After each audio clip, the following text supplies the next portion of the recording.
Hello दोस्तों, dream academy of education में आप लोगों को फिर से स्वागत है। मैं अजीत कुमार आप लोगों को लेकर के आया हूँ फोर्थ पार्ट ऑफ इलेक्ट्रिसिटी। अगर दोस्तों आप लोगों ने इससे पहले का वीडियो नहीं देखे हैं तो जा कर के ज़रूर देखें। अगर हम पहले का वीडियो देख लेते हैं तो इस सेशन में जो भी हम लोग डिस्कस करेंगे वो हम लोग आसानी से समझ सकते हैं। तो चलिए दोस्तों, आज का सेशन स्टार्ट करते हैं। इससे पहले दोस्तों मैं आप लोगों को बता दूं कि अगर आप लोगों को सेशन अच्छा लगे तो आप लोग लाइक और सब्सक्राइब ज़रूर कीजिएगा। ठीक है दोस्तों, तो आज हम लोग स्टार्ट करते हैं इस सेशन का कुछ नए टॉपिक के साथ। और ये टॉपिक हमारे पास है दोस्तों, that is the heating effect of current. तो दोस्तों चलिए हम इसको समझने की कोशिश करते हैं कि ये क्या होता है। तो इसको दोस्तों एक एग्जांपल से समझ सकते हैं। Let I current flowing through the resistor R and the potential difference across the resistor is V. When the charge Q moves against the potential difference V in time t, the amount of work is। तो यहाँ पे क्या किया गया है दोस्तों, एक example लिया गया, एक रेजिस्टर जिसमें क्या हो रहा है, I करंट फ्लो हो रहा है, उसके अक्रॉस जो पोटेंशियल डिफरेंस वो V है, चार्ज जो मूव कर रहा है उसके अंदर वो Q है, और वो कब तक मूव कर रहा है, तो t टाइम तक मूव कर रहा है।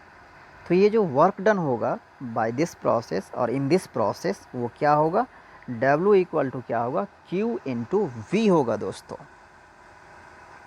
अब ये W equal to Q V होगा, फिर W इक्वल टू क्या किया गया है नेक्स्ट पार्ट में, W equal to V into Q by T into T, means T से डिवाइड भी किया गया, टी से मल्टीप्लाई भी किया गया। जैसा कि हम लोग जानते हैं किसी भी एक्सप्रेशन को सेम नंबर से, सेम क्वांटिटी से मल्टीप्लाई और डिवाइड कर सकते हैं, तो कुछ ऐसा ही किया गया है यहाँ पे दोस्तों। तो ये फाइनल एक्सप्रेशन क्या होगा, W equal to V I T. Then क्या होगा, work done by the battery for moving the charge in electric circuit equal to क्या होगा दोस्तों, वी आई टी होगा। और ये जो वर्क डन है, ये वर्क डन क्या होगा, कन्वर्ट हो जाएगा हीट में। Therefore the heat produced in the resistor is equal to V I T. ठीक है दोस्तों, तो ये वर्क कहाँ कन्वर्ट हो गया, हीट में। तो ये जो वी आई टी वर्क का एक्सप्रेशन था, अब वो किसका एक्सप्रेशन बन गया, हीट का एक्सप्रेशन बन गया। तो हीट इक्वल टू क्या होगा, वी आई टी होगा। This heating of the resistor is commonly known as the heating effect of current. तो ये क्या होगा दोस्तों, हीटिंग इफेक्ट ऑफ करंट होगा। तो अब इस फार्मूले को थोड़ा सा मॉडिफाई किया गया। कैसे मॉडिफाई किया गया है, H इक्वल टू क्या है, वी आई टी है। तो V इक्वल टू क्या होता है दोस्तों, I इंटू आर होता है। तो V equal to I into R from Ohm's law हम लोग जानते हैं। तो V को रिप्लेस किया गया आई आर से। तो फाइनली क्या होगा दोस्तों, I इंटू आई स्क्वायर हो जाएगा, फिर R into T, then I square R T हो जाएगा। Then this is the new expression for the heat. फिर आगे बढ़ते हैं दोस्तों, जूल्स लॉ को कैसे डिफाइन किया गया है एंड जूल्स लॉ क्या है।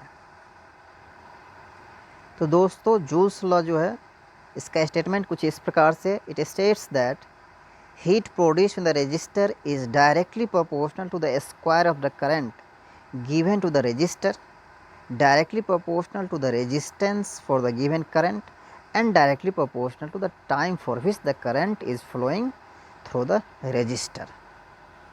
तो जैसा कि दोस्तों हम देख पा रहे हैं, एक्सप्रेशन से ये डिफिनेशन क्लियर हो रहा है। कैसे, आई स्क्वायर आर टी। तो यहाँ पे क्या लिखा गया, directly proportional to I square, फिर लिखा गया डायरेक्टली प्रोपोर्शनल टू आर, फिर लिखा गया डायरेक्टली प्रोपोर्शनल टू टाइम। तो ये एक्सप्रेशन से ही हम इस डेफिनेशन को बना सकते हैं। तो आई होप दोस्तों आप लोगों को यहाँ तक पूरा क्लियर हो गया होगा। तो आगे बढ़ते हैं दोस्तों, एप्लीकेशन, कुछ practical application of heating effect. इसका प्रैक्टिकल एप्लीकेशन कहाँ कहाँ देखने को मिलता है। तो ये जो एप्लीकेशन है दोस्तों वो कुछ इस प्रकार से है। इलेक्ट्रिक बल्ब में इसका एप्लीकेशन देखने को मिलता है, फिर इलेक्ट्रिक आयरन में देखने को मिलता है, फिर इलेक्ट्रिक फ्यूज में देखने को मिलता है। बल्ब जो ग्लो करता है ना दोस्तों, वो इसी का एप्लीकेशन है, हीटिंग इफेक्ट का ही एप्लीकेशन है। When electric energy is supply to the electric bulb the filament get heated. जब इलेक्ट्रिक एनर्जी को सप्लाई करते हैं फिलामेंट हीट हो जाता है। Because of it gives light, है ना। इसके कारण क्या होता है, हमें ये क्या करता है, लाइट को प्रोड्यूस करता है। The heating of the electric bulb happens because of the heating effect of current. ये हीट क्यों होता है, तो हीटिंग इफेक्ट ऑफ करंट से होता है। फिर दोस्तों ये जो फिलामेंट बना हुआ था वो टंगस्टन मेटल का बना हुआ होता है, जिसका मेल्टिंग पॉइंट जो होता है 3380 डिग्री सी होता है। फिर इलेक्ट्रिक आयरन है दोस्तों। When iron is connected in the electric circuit the element of the electric iron gate heated. अब ये क्या होता है, एलिमेंट हीट हो जाता है। Which heat the electric iron, वो एलिमेंट हीट होता है, फिर क्या होता है, वो आयरन हीट हो जाता है। This element of electric iron is made up of the alloys having high melting point.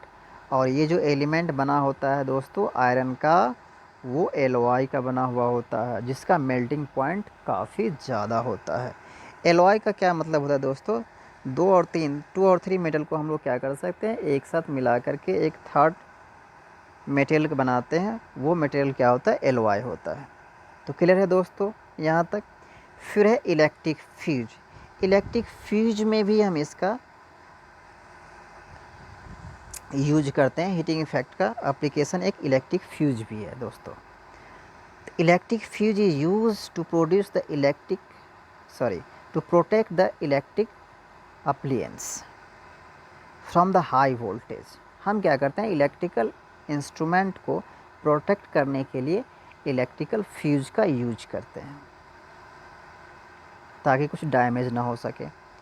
If any electrical fuse is made up of the metals और the alloy of the metals such as aluminium. अब ये electric fuse किससे बना होता है दोस्तों, ये alloy से बना होता है, या फिर वो मेटल से भी बना हुआ हो सकता है, like aluminium, copper, iron, lead etc। In case of flow of the high voltage, अगर किसी कारण से हाई वोल्टेज होता है, लाइक शॉर्ट सर्किट अगर हो जाता है, तो उस कंडीशन में अगर हाई वोल्टेज फ्लो करेगा तो ये क्या होगा, वो हीट हो जाएगा, और हीट हो जाएगा तो फ्यूज का जो वायर होता है वो मेल्ट हो जाता है जनरली, जिससे क्या होता है, हम सर्किट को प्रोटेक्ट कर सकते हैं। तो एप्लीकेशन दोस्तों क्लियर हो गया, क्या क्या एप्लीकेशन हमने डिस्कस किया, इलेक्ट्रिक बल्ब में, फिर हमने इलेक्ट्रिक आयरन में किया, फिर हमने क्या किया, इलेक्ट्रिक फ्यूज में। तो ये 3 एप्लीकेशन है हीटिंग इफेक्ट का। फिर हम लोग दोस्तों आगे बढ़ते हैं, और आगे जो हमारा टॉपिक है इलेक्ट्रिक पावर। इलेक्ट्रिक पावर क्या होता है, इसको समझने की कोशिश करेंगे। The rate at which electric work is consumed is called power. ठीक है दोस्तों, वर्क पर यूनिट टाइम। रेट का क्या मतलब होता है, रेट का क्या मतलब होता है, टाइम को हम क्या कर वर्क को क्या करते हैं, टाइम से डिवाइड कर देते हैं, तो ये होता है रेट।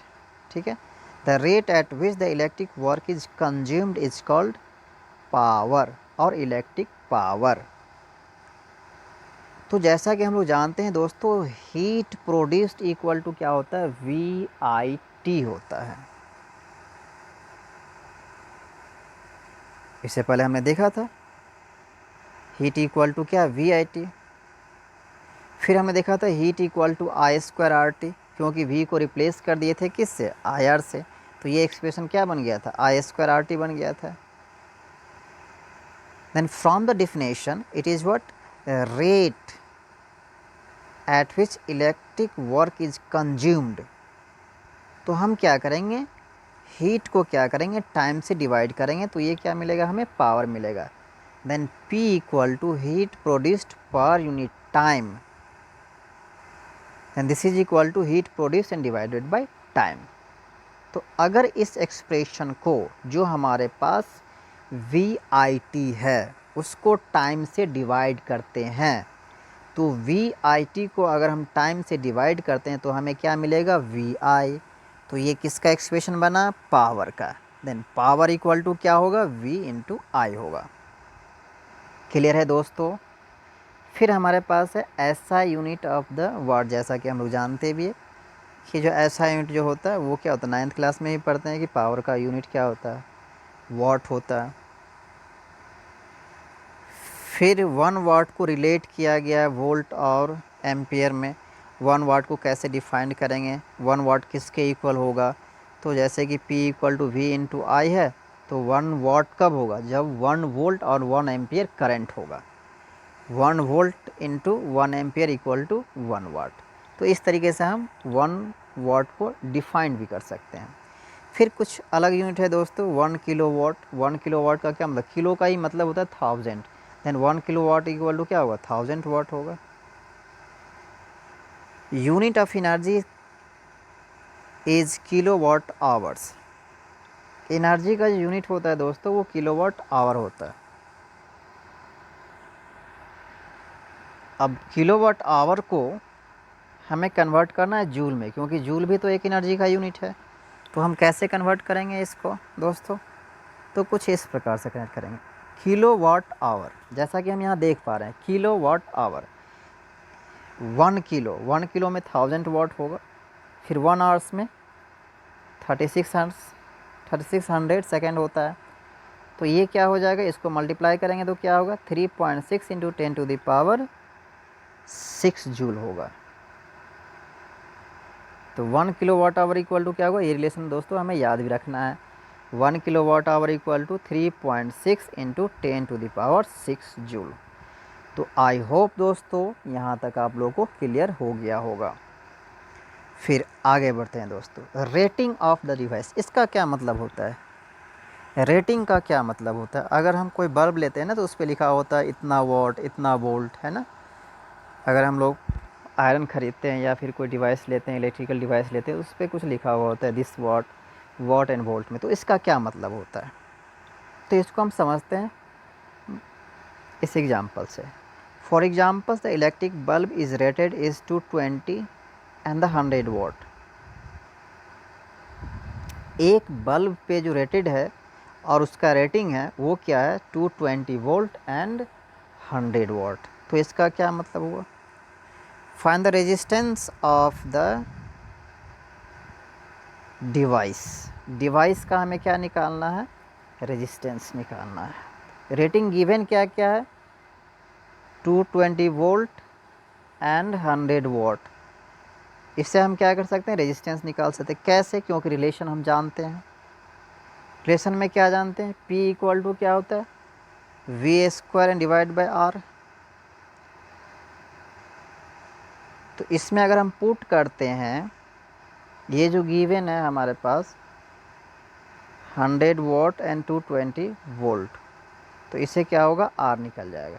नहीं, करंट भी हम लोग निकाल सकते हैं, ठीक है। तो रेटिंग का क्या मतलब हुआ कि अगर V एंड P गिवन है तो हम क्या निकाल सकते हैं, I एंड R निकाल सकते हैं। अगर I R गिवन है तो अलग क्वांटिटी को निकाल सकते हैं, क्योंकि रिलेशन हमारे पास होता है, अलग चीज़ को रिलेट करके हम वहाँ से निकाल सकते हैं। तो दोस्तों आई थिंक यहाँ तक क्लियर हो गया होगा। फिर हम लोग नेक्स्ट वीडियो में मिलेंगे। Thank you.